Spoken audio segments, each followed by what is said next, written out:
الله وبركاته.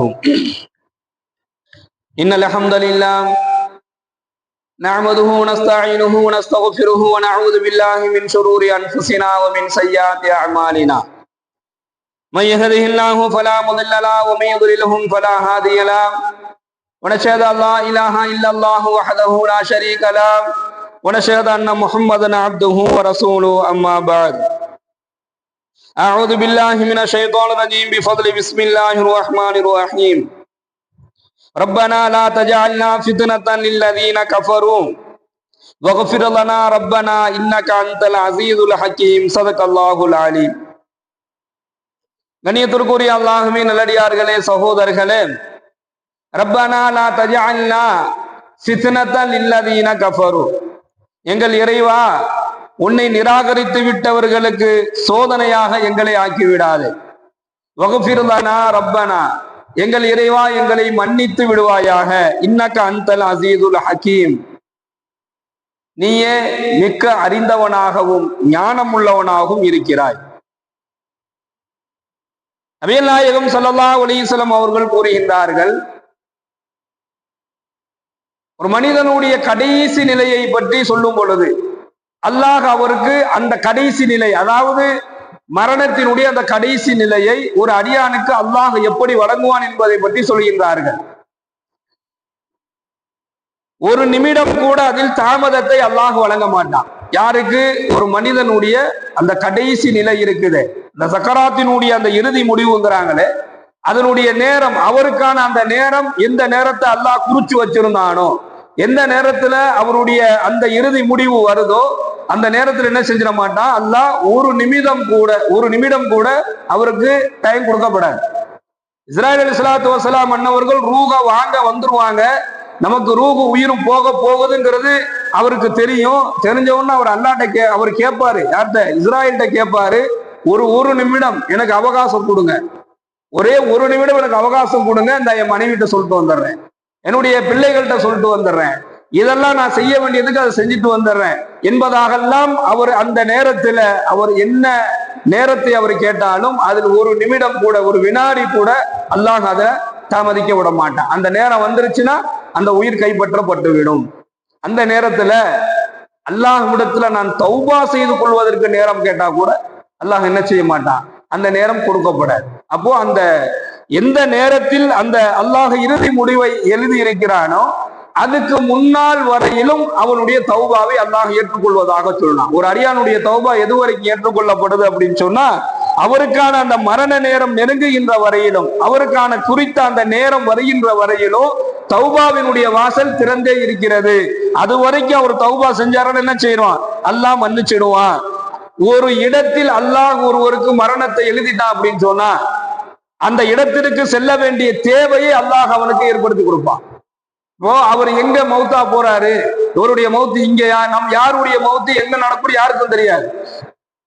சமீபத்துல கூட நம்ம பார்த்தோம், மதினாவில பஸ்ல பயணம் செய்து கொண்டிருக்கக்கூடிய ஒரு 45 நபர்கள் என்ன செய்யப்பட்டாங்க, அவர்களுடைய மரணம் அங்க நெருங்கிருச்சு. அப்ப யாருடைய மரணம் எங்க இருந்து யாருக்கும் தெரியாது. அந்த நிலை ஏற்படுவதற்கு ஒரு மணி நேரத்திற்கு முன்னாடி அவங்க குடும்பத்தோட நின்றது, பேசியது, பழகியது, அவங்களுடைய அந்த நிலையெல்லாம் நம்ம பார்த்தோம். அப்ப அவங்க நினைச்சு கூட பார்த்திருக்க மாட்டாங்க, இன்னைக்கு இந்த இரவுல இந்த பஸ்ல பயணம் செஞ்சு இப்படிப்பட்ட ஒரு விபத்துல நாம மரணம் அடைவோம் என்பதாக நினைச்சு கூட பார்த்திருக்க மாட்டாங்க. ஒருவருக்கு அல்லாஹ் மரணத்தை ஒரு இடத்துல அல்லாஹ் தேர்வு செய்வான். ஒரே இடத்துல எல்லாத்துக்கும் மௌத்து கிடையாது. யாருமே என்ன செஞ்சிட முடியாது, நான் என் வீட்டிலேயே இருந்த நிலையிலே நான் என்ன செஞ்சிடுவேன், நான் மௌத்தாயிடுவேன் என்பதாலாம் சொல்ல முடியாது. எங்க வேண்டாலும் மரணம் வரும். ஆனா அல்லாஹ் எங்க எழுதி வச்சிருக்கிறானோ, இந்த அடியானுடைய மரணம் எங்க என்பதாக அல்லாஹ் எங்க எழுதி வச்சிருக்கிறானோ அந்த இடத்துக்கு அல்லாஹ் கூட்டிட்டு போயிடுவான். மௌத்து இங்க இல்ல வேற இடத்துல இருக்குது அப்படின்னு சொன்னா அந்த இடத்துல ஒரு தேவையை அல்லாஹ் ஏற்படுத்தி அந்த இடத்துக்கு அவரை வர வச்சு அங்கதான் உயிர் கைப்பற்றப்பட வேண்டும் என்று சொன்னால் அந்த இடத்துக்கு அல்லாஹ் வர வைப்பான் என்பதாக நபிகள் நாயகம் ஸல்லல்லாஹு அலைஹி வஸல்லம் சொல்லி காண்பிக்கின்றார்கள். இணைமிக்க சகோதரர்களே, அனைத்தையும் அப்படியே விட்டு போக வேண்டியதுதான் ஒரு மனிதனுடைய கடைசி நிலை. எதையுமே அவர் சரி கூட செஞ்சு வைக்க முடியாது. ஆனா அவருக்கு அந்த நேரம் வந்துச்சுன்னா அப்படியே விட்டுட்டு போயிடணும். மௌத்து எப்படி வேணாலும் வரலாம், பயணத்துல வரலாம், கடையில வரலாம். கடையில சில பேரை நம்ம பார்க்கிறோம், கடையில போய் கடையை திறந்து அப்பதாங்க உட்கார்ந்தாரு, உட்கார்ந்த இடத்துலயே ரூஹு போயிடுச்சு அப்படி நம்ம சொல்லுவங்களை பார்த்திருக்கோம். சில நபர்களுடைய சாலைகள்ல விபத்தின் மூலமாகவோ அல்லது சாலைகள்ல நடந்து போயிருக்கும் பொழுது ஏதோ ஒரு நிலை ஏற்பட்டு மரணத்தை சந்திக்கக்கூடியவர்களை பார்க்கிறோம். இன்னும் சில மனிதர்களுடைய மரணங்களை நம்ம தொழுகையில கூட பார்க்கணும். தொழுகையில கூட தொழுதுகிட்டு இருக்கிறாரு, சஜிதாவுல இருக்கிறாரு, மரணம் அடைஞ்சிடுறாரு, ருக்குவுக்கு போனவர் கீழே விழுகிறாரு, தக்பீர் கட்டினவர் கீழே விழுகிறாரு. இப்படி தொழுகையில் கூட என்ன செய்யப்படுது, அந்த மரணம் வந்துவிடும். ஆனால் அல்லாஹு தஆலா அந்த இறுதி முடிவை சிறந்ததாக ஆக்க வேண்டும் என்பதாக விரும்பக்கூடிய அடியார்கள் என்ன செய்யணும் அப்படிங்கிறத பத்தி நாயகம் ஸல்லல்லாஹு அலைஹி வஸல்லம் அவங்க சொல்றாங்க, வஃபிர் லனா ரப்பனா, எங்கள் இறைவா என்னை மன்னித்து விடுவாயாக என்பதாக நீங்கள் அதிகமாக அல்லாஹ்விடத்துல தௌபா செய்து கொண்டே எந்த அடியார் இருக்கிறாரோ அந்த அடியாருடைய கடைசி நிலை இருக்கு, அந்த இறுதி முடிவு இருக்கு, அதை அல்லாஹ் சிறந்ததாக ஏற்படுத்துவான் என்பதாக நபிகள் நாயகம் ஸல்லல்லாஹு அலைஹி வஸல்லம் சொல்லி காண்பிக்கின்றார்கள். அபூபக்கர் சித்திக் ரலியல்லாஹுடைய வரலாறுகளும் சொல்லப்படுது. அவங்களிடத்துல ஒரு பணியாள் வேலைக்கு இருந்தார்.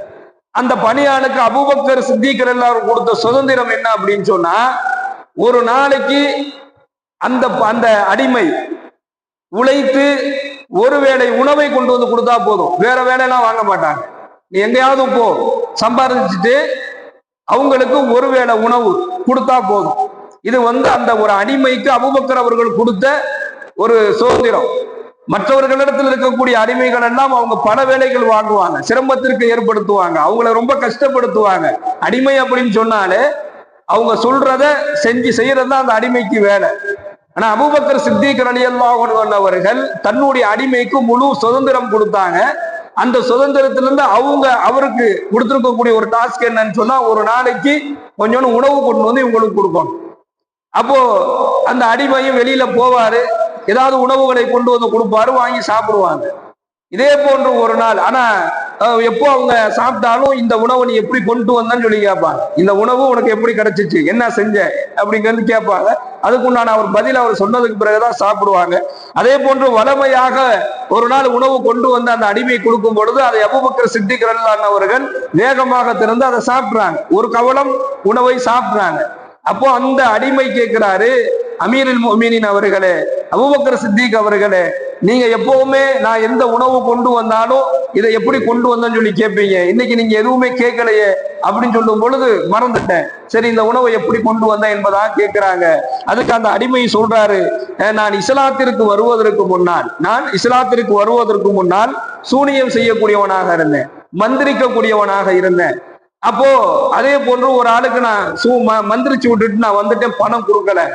இப்போ நான் அந்த நபரை சந்திச்சேன், அவர் எனக்கு பணம் கொடுத்தாரு, அதுலதான் இந்த உணவை நான் வாங்கிட்டு வந்தேன் என்பதாக அந்த அடிமை சொன்ன உடனேயே ஹஜ்ரத் அபூபக்கர் சித்திக் ரலியல்லாஹு அவர்கள் அந்த உள்ள சென்ற அந்த ஒரு கவல உணவை வெளியில் எடுப்பதற்கு அன்று முழுவதும் தங்களுடைய கைகளுக்குள்ள தன்னுடைய தொண்டைக்குள்ள கையை விட்டு அந்த ஒரு கவல உணவை வெளியில் வாந்தியாக எடுத்தார்கள் என்பதாக சொல்லப்படும். ஆனா அல்லாஹ் அனுமதி கொடுக்கிறான், நீங்க ஒரு உணவை சாப்பிடுறீங்க, அந்த உணவு ஹராமானது, அது உங்களுக்கு தெரியல, அந்த உணவு ஹராமான உணவு என்று நமக்கு தெரியல, தெரியாம நம்ம சாப்பிட்டுட்டோம்.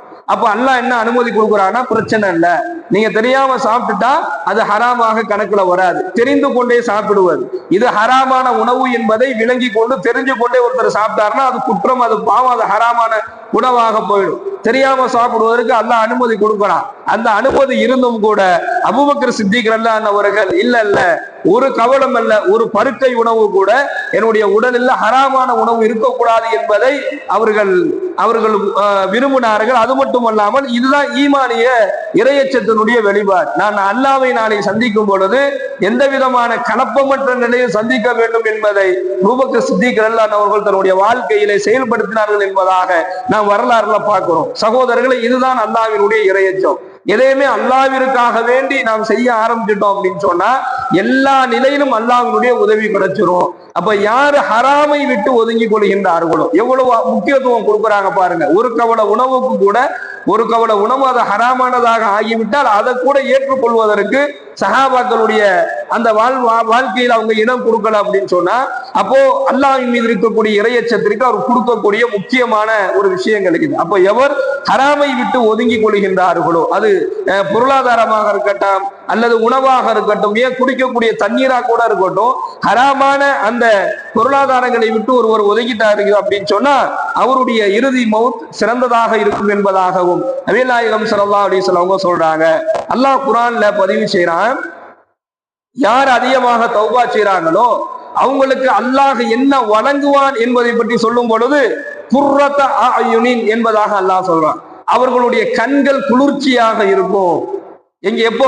நாளை மறுமையில அவருடைய கண்கள் குளிர்ச்சியாக இருக்கும். ஆனால் அதை அவர்கள் அறிய மாட்டார்கள். அப்படிப்பட்ட உயர்தரமான சொர்க்கத்தை நான் அவர்களுக்காக வேண்டி வைத்திருக்கிறேன் என்பதாக அல்லாஹ் சொல்றான். அல்லாஹ்விடத்துல தௌபா செய்யக்கூடியவர், ஹராமான விஷயங்களை விட்டு ஒதுங்கி கொள்ளக்கூடியவர்களுக்கு அல்லாஹ் கொடுக்கக்கூடிய அன்பளிப்பு குர்ரத ஆயுனின். அந்த சொர்க்கத்தை பார்த்தா அவருடைய கண்கள் குளிர்ச்சி அடைஞ்சிரும். மேலும் ஸல்லல்லாஹு அலைஹி வஸல்லம் அந்த சொர்க்கத்தை பற்றி சொல்லும் பொழுது சொல்றாங்க, அல்லாஹ்வினுடைய அருள் மொத்தம் 100. அல்லாஹ் தன் அருளை 100 பங்குகளாக பிரித்து வச்சான். தன்னுடைய அருளை 100 பங்குகளாக அல்லாஹ் பிரித்து வைத்தான். அதுல ஒரே ஒரு பங்கை தான் இந்த பூமியில அல்லாஹ் கொடுத்தான். அந்த ஒரு அருளை கொண்டுதான் இந்த உலகத்துல மனிதர்கள், ஜின்கள், விலங்குகள், பறவைகள் எல்லாம் வாழ்ந்து கொண்டிருக்குது. அல்லாஹ் கொடுத்த அந்த ஒரே ஒரு அருளில் தான். மீதி 99 அருளையும் அல்லாஹ் சொர்க்கவாதிகளுக்கு சொர்க்கத்திலே வழங்குவான் என்பதாக நபிகள் நாயகம் ஸல்லல்லாஹு அலைஹி வஸல்லம் சொன்னாங்க. அப்ப அல்லாஹ்வுடைய ஒரு அருள்ல தான் இந்த உலகத்துல எல்லாருக்குமே இரக்கம் இருக்குது. எல்லாருமே இறக்கப்படுறோம். எல்லாருமே ஒருத்தர் மீது ஒருத்தர் கருணை காட்டுறோம். ஒருத்தர் மீது ஒருத்தர் அன்பு வைக்கிறோம். ஒருத்தர் அனுசரிச்சு போறோம். ஒருத்தருக்கு ஒருத்தர் ஆதரவு கொடுக்கிறோம். இது எல்லாமே எதனால? அல்லாஹ் கொடுத்த ஒரே ஒரு அருளினால. மீதி 99 அருளும் சொர்க்கவாதிகளுக்கு அல்லாஹ் சொர்க்கத்துல வழங்குவான் என்பதாக ஸல்லல்லாஹு அலைஹி வஸல்லம் சொல்றாங்க. நுஸுலம் மின் கஃபூருர் ரஹீம். அல்லாஹ் சொல்றான், பெரும் மன்னிப்பையாளன், பெரும் கிருபையாளன் நான் என்பதாக அல்லாஹ் சொல்றான். சாதாரணமாக மன்னிப்பவன் அல்ல, பெரும் நுஸுலம் மின் கஃபூருர் ரஹீம். பெரும் மன்னிப்பாளன் நான் தான், பெரும் கருணையாளனும் கிருபையாளனும் நான் தான். எனவே அல்லாஹ்விடத்துல ஒருவர் தௌபா செய்து விட்டால் நிச்சயமாக அல்லாஹ் அவரை மன்னிக்கிறான். அல்லாஹ்விற்கு மாறு செய்வதை ஒருவர் கைவிட்டு விட்டார் அப்படின்னு சொன்னா அவர் நாளை மறுமை நாளையில சலாம் சொல்லி சொர்க்கத்திற்கு வரவேற்கப்படுவார் என்பதாக நபிகள் நாயகம் ஸல்லல்லாஹு அலைஹி வஸல்லம் சொன்னார்கள். அத்தகைய சொர்க்கத்தில் நுழையக்கூடிய நல்ல நசீபை ரப்புல் ஆலமீன் நமக்கும் நம் குடும்பத்தார்களுக்கும் நம் சந்ததிகளுக்கும் வழங்கி அருள் புரிவானாக. வாயிதாவானா அல்ஹம்துலில்லாஹி ரப்பில் ஆலமீன். அஸ்ஸலாமு அலைக்கும் வரஹ்மத்துல்லாஹி வபரகாத்துஹு. சுப்ஹானல்லாஹி வபிஹம்திஹி சுப்ஹானக்கல்லாஹும்ம وبحمدك ونشهد أن لا إله إلا أنت ونستغفرك ونتوب إليك. سبحان ربك رب العزة عما يصفون.